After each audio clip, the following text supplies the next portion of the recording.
ஏசாயா 60ஆம் அதிகாரம் 20வது வசனம். உன் துக்க நாட்கள் முடிந்து போகும். ஆண்டவர் சொல்லுகிறார், என் மகனே, என் மகளே, உன் துக்க நாட்கள் முடிந்து போகும். இதுக்கு என்னைக்குதான் முடிவு வரும் தெரியலையே. இது தொடர்ந்து கொண்டே இருக்குதே. 6 மாதம் 7 மாதம் கடந்து வந்துட்டோம். என்றைக்கு இந்த சூழ்நிலை மாறும்? எப்போ இந்த தீமைக்கு முடிவு வரும்? எப்போ எல்லாம் நார்மலாய் மாறும்? நிறைய பேருடைய உள்ளத்தில் எண்ணம். உங்களுடைய குடும்பத்தில் காணப்படுகிற பிரச்சனை தொடர்ந்துக்கிட்டே இருக்குது. இந்த பிரச்சனைக்கு எப்போதான் முடிவு வரும் தெரியலையே. இந்த வியாதிக்கு எத்தனையோ மருத்துவம் பார்த்தாச்சு, இதுக்கு முடிவு வருமா? இது முடிகிற மாதிரி தெரியலையே. தொடர்ந்து சிகிச்சை பணம் செலவு பண்ணிக்கிட்டே தானே இருக்கிறோம். வேலையில் பிரச்சனை, வீட்டில் உள்ள பிரச்சனை, இது முடியுமா? இது தொடர்ந்துக்கிட்டே இருக்கு பல வருஷமா. வேலை செய்கிற இடத்துல வர போராட்டம் 15 வருஷமாக தொடருது. இதுக்கெல்லாம் ஒரு முடிவு வருமா? என் ஊழியத்தில் இருக்கிற போராட்டம் பெருசாக இருக்குது, இதுக்கு முடிவு வருமா? பல கேள்விகள் நம்முடைய உள்ளத்தில் நம்மை சுற்றி நடக்கிற சம்பவங்களும் நம்முடைய குடும்பத்துக்குள்ளே நம்முடைய தனிப்பட்ட வாழ்க்கையில் நடந்து கொண்டிருக்கிற போராட்டங்களும் நமக்குள்ளே பல கேள்விகளை எழுப்புகிறது. இதற்கு முடிவு வருமா? என்னைக்கு தான் முடிவு வரும்? மாற்றம் வருமா என்கிற ஒரு எண்ணம். ஆண்டவர் ஒரு வாக்கு கொடுக்கிறார், உன் துக்க நாட்கள் முடிந்து போகும். இன்றைக்கு உன்னை துக்கப்படுத்தி கொண்டிருக்கிற அந்த நாட்கள் முடிவடையும். நீ பயப்படாத. என்னைக்கு எப்போ அப்படின்னு கலங்கி கொண்டிருக்கிறாயா? சீக்கிரத்தில் ஒரு முடிவை நீ காண்பாய் என்று ஆண்டவர் உங்களோடு கூட பேசுகிறார். சிலருடைய உள்ளத்தில் சில காரியத்தை குறித்த துக்கம் பல வருடமாய், நீண்ட வருடமாய் இருந்து கொண்டிருக்கிறது. ஆண்டவர் சொல்லுகிறார், நீண்ட நாட்களான துக்கம் முடிவடைகிறது. உன் துக்க நாட்கள் முடிந்து போகும் என்று ஆண்டவர் வாக்கு கொடுக்கிறார். இந்த துக்கத்தை கொடுக்கிற விஷயங்கள் என்ன தெரியுமா? இந்த நாட்களில் நிறைய பேர் தொடர்பு கொள்ளும்போது அவங்க பேசுகிற காரியங்கள், அவங்க கொடுக்கிற ஜெப விண்ணப்பங்கள், அதையெல்லாம் பார்க்கும்போது என்ன காரியங்கள் மனுஷனுடைய உள்ளத்திலே துக்கப்படுத்துகிறது என்பதை காண முடிகிறது. இயேசு கிறிஸ்துவண்டை ஒரு சமயம் ஒரு பெண் வந்தாள். லூக்கா 7ஆம் அதிகாரம் 37-38 வசனம் வாசிக்கும் போது, ஆண்டவருடைய பாதத்தில் வந்து விழுந்து கண்ணீர் விட்டு அவள் அழுதாள். அவளுடைய கண்ணீர் இயேசுவின் பாதத்தை நனைக்கிறது. கண்ணீர் விட்டு அழுகிறாள் என்றால் அவளுக்குள்ள ஒரு துக்கம் இருக்கிறது. அந்த துக்கம் நீங்கணும் என்பதுதான் அவளுடைய காரியம். எத்தனை வருஷமா இந்த துக்கம் அவளை பாதித்து கொண்டே இருந்தது தெரியாது. ஒருவேளை நீண்ட காலமாக இந்த துக்கம் அவளை பாதித்து துக்கத்திற்கு என்னதான் முடிவென்று கலங்கி கொண்டிருந்த சமயம், இயேசுதான் என் துக்கத்தை மாற்ற முடியும் என்று ஆண்டவருடைய பாதத்தில் வந்து விழுந்து அழுதாள். அவளை துக்கப்படுத்தின விஷயம் என்னன்னு சொன்னா, அவளுடைய பாவங்கள். வேதம் சொல்லுகிறது, பாவியான ஒரு பெண். அந்த பாவத்தின் நிமித்தம் அவருடைய உள்ளம் பாதிக்கப்பட்டு துக்கம் அடைந்து, யார் என் பாவத்தை மன்னிப்பா, இதிலிருந்து விடுதலை தருவா, என்றைக்கு இதுக்கு முடிவு வரும் என்றுதான் அவருடைய ஏக்கம். ஆண்டவர் இயேசுவண்டை வந்தவுடனே ஆண்டவருடைய பாவத்தை மன்னித்து சமாதானத்தோடு அனுப்பினார். அதன் பிறகு அவருடைய பாவ வாழ்க்கை மாறி ஒரு புதிய வாழ்க்கை. அவருடைய துக்கத்திற்கு ஆண்டவர் ஒரு முடிவை உண்டாக்கினார். வேத புஸ்தகத்துல 38ஆம் சங்கீதத்துல ஒரு பக்தன் இந்த மாதிரி சொல்றார் பாருங்க. 4வது வசனம் 6வது வசனம் வாசிக்கும் போது, என் அக்கிரமங்கள் என் தலைக்கு மேலாக பெருகிற்று, அவைகள் பாரச் சுமையைப் போல என்னால் தாங்க கூடாத பாரமாயிற்று. நான் வேதனைப்பட்டு ஒடுங்கினேன், நாள் முழுவதும் துக்கப்பட்டு திரிகிறேன். பாவத்தின் பாரம் அழுத்துகிறதுனால நான் நாள் முழுவதும் துக்கப்பட்டு திரிகிறேன். மனுஷனை துக்கப்படுத்துகிற மிக பயங்கரமான காரியம் அவனுடைய பாவங்கள் தான். அதிலிருந்து விடுதலை பெற்றுட்டாலே அவனுடைய வாழ்க்கையில நிறைய ஆசீர்வாதமான மாற்றங்கள் வந்துவிடும். ஒரு சமயம் ஒரு வாலிபன் என்னை சந்தித்தான். மதுபான பழக்கம், குடி, போதை, அப்புறம் போதை வஸ்துகள் இதெல்லாம் பயன்படுத்தி அவனுடைய வாழ்க்கை சீரழிந்து விட்டாரு. அப்போ நான் கேட்டேன், எப்படி இந்த பழக்கத்துக்குள்ள வந்தேன்? துக்கத்தோட இதனால என்னுடைய லைஃபே பாதிக்கப்பட்டு போச்சு. என்னால் வேலை செய்ய முடியல, வேலைக்கு போக முடியல. அப்போ என் குடும்பத்தில் எல்லாரும் நல்ல நிலைமைக்கு வந்துட்டாங்க, நான் மாத்திரம்தான் சும்மா இருக்கிறேன். திருமணமும் ஆகலை, வயசமாகி போச்சு, என் வாழ்க்கையே பாதிக்கப்பட்டு போச்சு. ஒரு துக்கம். அது எதனால் வந்தது? பாவத்தினால வந்த துக்கம். அப்போ அந்த வாலிபன் சொன்னான், காலேஜில் படிக்கும்போது விளையாட்டாய் குடிக்க ஆரம்பித்தது. நான் நினைத்தேன் 3 வருஷம் ஜாலியாக இருந்துட்டு படித்து முடிச்சுட்டு அப்புறம் வேலைக்கு போகிறேன், அப்போ எல்லாத்தையும் விட்டுட்டு நல்ல வாழ்க்கை வாழலாம் அப்படி தான் நினச்சேன். ஆனால் அந்த மதுபானத்தை என்னால் விட முடியவில்லை. அது என்னை தொடர்ந்து தொடர்ந்து தொடர்ந்து பாதித்து என்னை அடிமையாக்கி விட்டது. அதனால் இந்த பாவ பழக்கங்கள், ஃப்ரெண்ட்ஸோடு சேர்ந்து வந்த பழக்கங்கள் எல்லாம் என்ன சொண்டு கொண்டது. இப்போ எல்லாம் படித்து முடித்து அவங்கவுங்க வேலைக்கு போயிட்டாங்க, நான் தனித்து விடப்பட்டுட்டேன். இப்போ இந்த பாவம் மட்டும்தான் என் கூட இருக்குது, அதை என்னால் விட முடியலை. அது போக மாட்டேன்னு சொல்லுது, அதனால் விடவும் முடியலை. அதனால் பாதிக்கப்பட்டு துக்கமாகவும் இருக்குது, வேதனையாகவும் இருக்குது. எதிர்காலத்து குறித்த ஒரு நம்பிக்கையும் இல்லை, என்ன பண்ணுறேன்னு தெரியல. நான் சொன்னேன், இன்னைக்கு மெய்யா இதுலேருந்து விடுதலை பெற விரும்புகிறீங்களா அப்படின்னு கேட்டேன். நான் விரும்புகிறேன், ஆனால் எனக்கு விடுதலை கிடைக்குமா? இயேசு கிறிஸ்து உங்களுக்கு இதிலிருந்து விடுதலை கொடுத்து இந்த துக்கத்திற்கு ஒரு முடிவை உண்டாக்குவார். அவரால் தான் இதுக்கு முடிவு உண்டாக்க முடியும். ஏன்னா அவர் தான் சிலுவையில் உங்களுடைய பாவத்தை சுமந்திருக்கிறார். அவர்கிட்ட ஒப்பு கொடுங்கன்னு சொன்னபோது சரின்னு சொல்லி அன்றைக்கு இரவு அவங்க வீட்டில் போய் முதல் லைஃப்பில் முழங்கால் போட்டு, இயேசுவே என் பாவத்தை மன்னிங்கன்னு செபித்த போது ஆண்டவர் தொட்டார். அந்த மனம் திரும்புகிற இருதயம் வந்த உடனே ஆண்டவர் தொட்டார். ஆண்டவருடைய வல்லமை தொட்டது. ஒரே ராத்திரியில் அவனுடைய லைஃப் கம்ப்ளீட்டாக சேஞ்ச் ஆகிவிட்டார். அதன் பிறகு மதுபானத்துக்கு ஒத்து எண்ணமும் வரல, போதை வஸ்துகளுக்கு எண்ணமும் வரலை. ஆண்டவர் பாருங்க, நல்ல குடும்பம் வாழ்க்கையை அமைத்து கொடுத்து ஆசீர்வதித்து மேன்மையாய் வைத்திருக்கிறார். துக்க நாட்கள் முடிவடைந்தது. எத்தனையோ வருஷமாய் தொடர்ந்து வந்த துக்கம் இயேசுவை சந்தித்த உடனே முடிவடைந்தது. ஆனாலும் துக்க நாட்கள் முடிந்து போகும். ஆண்டவர்கிட்ட ஒப்பு கொடுங்க போதும், அவ்வளவுதான். ஆண்டவர் முடிவை உண்டாக்கிடுவார். சிலருடைய வாழ்க்கையில வியாதி ஒரு பெரிய துக்கத்தை கொடுக்கும். வேறு புஸ்தகத்தில் யோவான் 5 அதிகாரத்தில் நீங்க 5-6 வசனம் வாசித்தா, எருசலேமில் பெதஸ்தா குளத்தின் அருகே 38 வருஷம் வியாதி கொண்டு ஒருவன் படுத்திருந்தான். 38 வருஷம், எவ்வளவு காலம் பார்த்தீங்களா? நீண்ட நாட்கள். இந்த வியாதியின் வேதனை சரீரத்தில் ஒரு பக்கம், மனதில் உண்டான துக்கம். என் வாழ்க்கை நம்ம அவ்வளவுதானே நினைத்தான். ஆனா இயேசு ஒரு நாள் அவனை சந்தித்தார். இயேசு சந்திக்கும் வரைக்கும் தான் துக்கம் தொடரும். இயேசு சந்தித்த போது அவன் இயேசுடைய வார்த்தைக்கு கீழ்ப்படுகிறான். எழும்பி நட அப்படின்னு இயேசு சொன்னார். அந்த வார்த்தைக்கு அவன் கீழ்ப்படிந்த உடனே ஒரு அற்புதம் நடக்கிறது. 38 வருஷ துக்கம் முடிவடைந்தது. அதுதான் இயேசு பாருங்க. அவர் சந்திக்கும் போது துக்கத்துக்கு முடிவு வந்துவிட இன்னைக்கு உங்களை சந்தித்து கொண்டிருக்கிறார். இந்த நிகழ்ச்சியின் மூலம் உங்களை சந்தித்து கொண்டிருக்கிறார். ஏன்னா இன்றைக்கு உங்களுடைய துக்கத்திற்கு அவர் முடிவை உண்டாக்க விரும்புகிறார். எத்தனை வருஷ வியாதியா இருந்தாலும் சரி, ஆண்டவர் ஒரு விடுதலை உங்களுக்கு தருவார். பாருங்க, பயப்படாதுங்க. ஒரு சமயத்தை சென்னையிலிருந்து ஒருத்தங்க சாட்சி கடிதம் எழுதியிருந்தாங்க. தெபோராள் மகேஸ்வரின்னு ஒரு சகோதரி. அவங்களுக்கு 49 வயது ஆகிறது. பிறக்கும் போதே அவங்களுடைய சரீரத்தில் ஒரு பிரச்சனை. அவருடைய மூக்கில் இருக்கிற எலும்பு ஒன்று வளைந்து காணப்பட்டது பிறக்கும் போதே. அதனால ஒரு நாசி துவாரத்தின் வழியாக தான் சுவாசிக்க முடியும். ஒரு துவாரம் எப்பவுமே அடைக்கப்பட்டிருக்கும். பிறவிலேயே பிரச்சனை இருக்கு. எத்தனையோ டாக்டர்கிட்ட காமிச்சாங்க, பிரயாசப்பட்டாங்க, முடியாது. எலும்பு வளைஞ்சு இருக்குது. பிறக்கும் போதே அப்படி ஆகிவிட்டது. ஏதோ ஒரு நாசியில நீங்க சுவாசிக்க முடியுதுன்னு சொல்லிட்டாங்க. ஆனால் சில சமயம் மரண போராட்டமாக்கி விடுமா. அதனால இப்போ இந்த கொரோனா காலத்தில் இந்த மாஸ்க் எல்லாம் போடுறாங்களே, சுவாசிக்கவே முடியாதான். பெரிய கஷ்டம், துக்கம். 49 வருஷமா துக்கம். திருமணமாகி பிள்ளைகள்லாம் இருக்கிறாங்க. ஆனால் இந்த சரீர வியாதினால உண்டான துக்கம் போகவே இல்லை. ஆனால் இத்தனை வருஷமா கஷ்டப்படுறோமே, இதுக்கு ஒரு முடிவில்லையா அப்படின்னு நினைக்கும் போது அவங்க ஜெபத்தில் பாருங்க கவனமாக கேட்டாங்க. மே மாதம் திறப்பின் வாசல் ஜெபம் நம்ம நடத்துவோம்ல ஒவ்வொரு மாதமும். மே மாதம் திறப்பின் வாசல் ஜெபம் ஆன்லைனில் நடத்தின போது அவங்க குடும்பமாக உட்காந்து கேட்டாங்க. இந்த இயேசு செய்கிற அற்புதத்தை கேட்டபோது அவங்களுக்குள்ள ஒரு விசுவாசம். அப்போ இயேசு ஏன் துக்கத்துக்கு முடிவு உண்டாக்குவார், இந்த வியாதிக்கு முடிவு உண்டாக்குவார்னு சொல்லி விசுவாசத்தோடு ஜெபிச்சாங்க. அவங்க பிள்ளைகள் அவங்க மேலே கை வைத்து ஜெபிச்சாங்க. எங்கள் அம்மாவுக்கு சுகம் உண்டாக்கணும், இயேசுவே இதுக்கு ஒரு முடிவை உண்டாக்குங்கன்னு சொல்லி ஜெபித்தாங்க. பாருங்க, ஜெபம் முடிஞ்ச அடுத்த நிமிஷம் ஒரு மாற்றம், அடுத்த வினாடிய மாற்றம். வளைந்திருந்த எலும்பை ஆண்டவர் சரியாக்கி விட்டார்.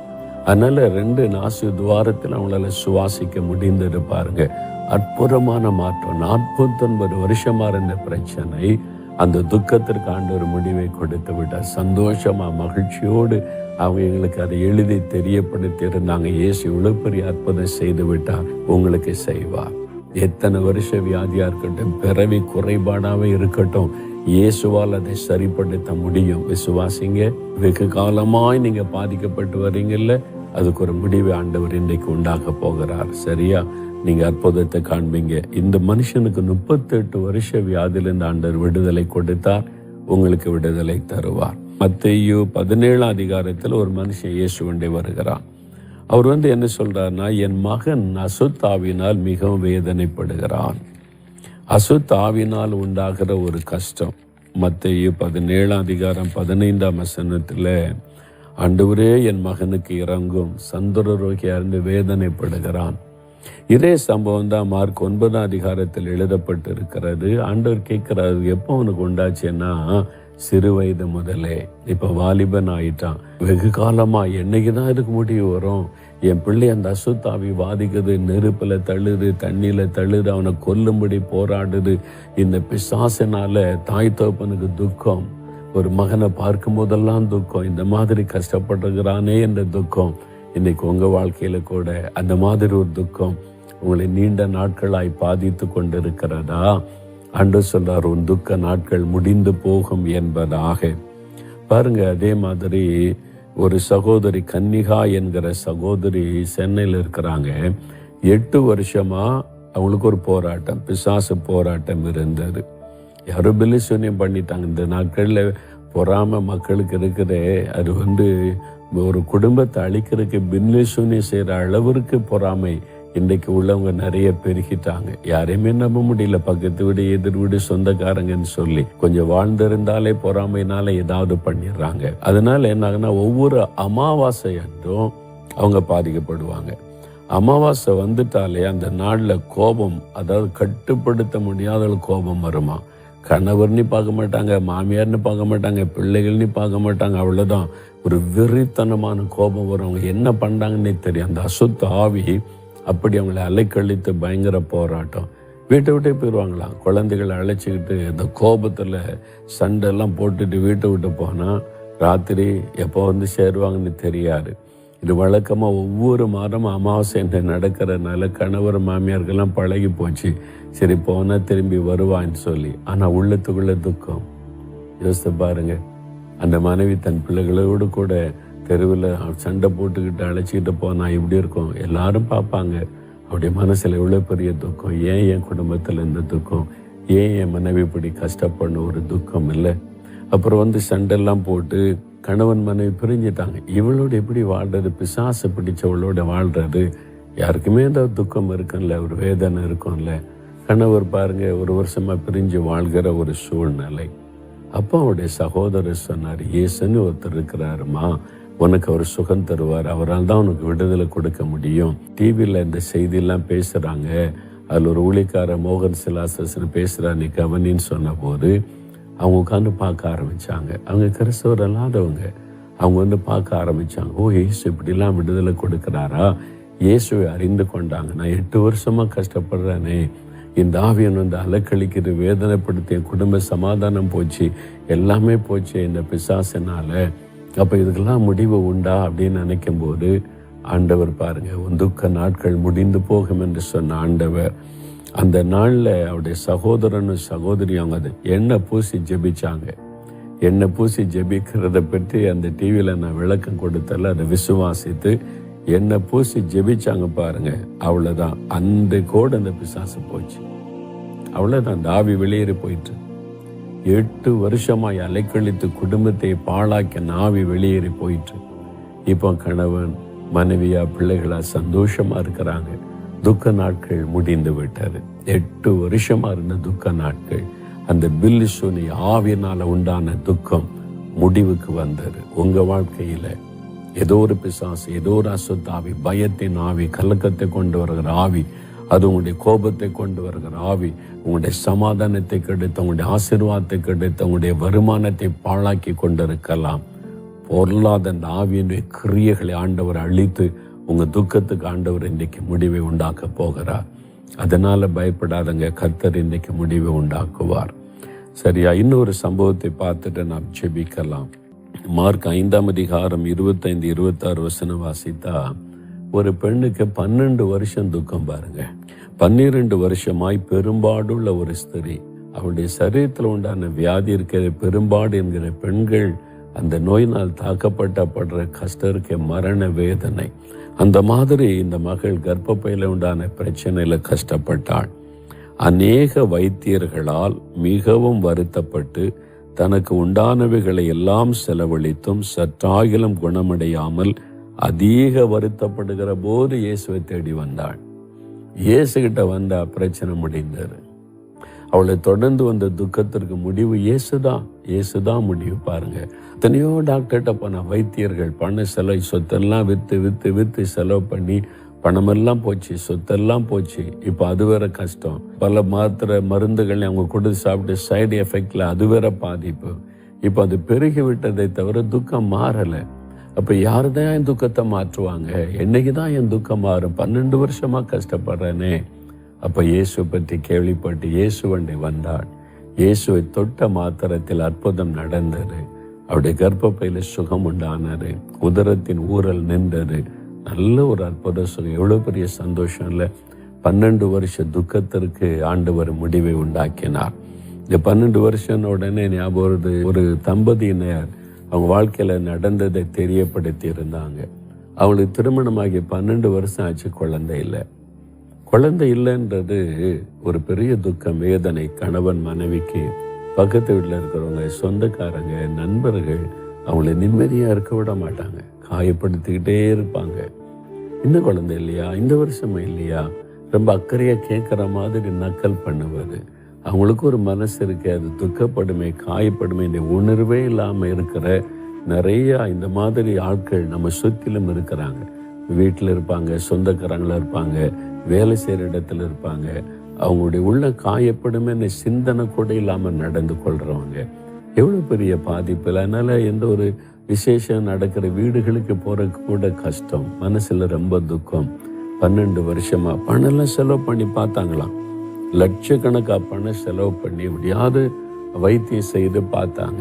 டாக்டர் சொல்லிட்டாங்க, அந்த டியூப் அடைச்சிருக்குது, ஒன்றும் பண்ண முடியாது, டெஸ்ட் பேபி வேணா நீங்கள் ட்ரை பண்ணுங்க, பல மற்ற ஆலோசனை எல்லாம் கொடுத்தாங்க. ஆனால் இவங்களுக்கு ரொம்ப மனம் சோர்ந்து போச்சு. இவ்வளோ பணம் செலவு பண்ணி அதை தான் வீணாய் போச்சு. அவ்வளோதான், நிந்த நெருக்கம், அந்த அவமானம் தான் மிஞ்சி இருக்கிறது.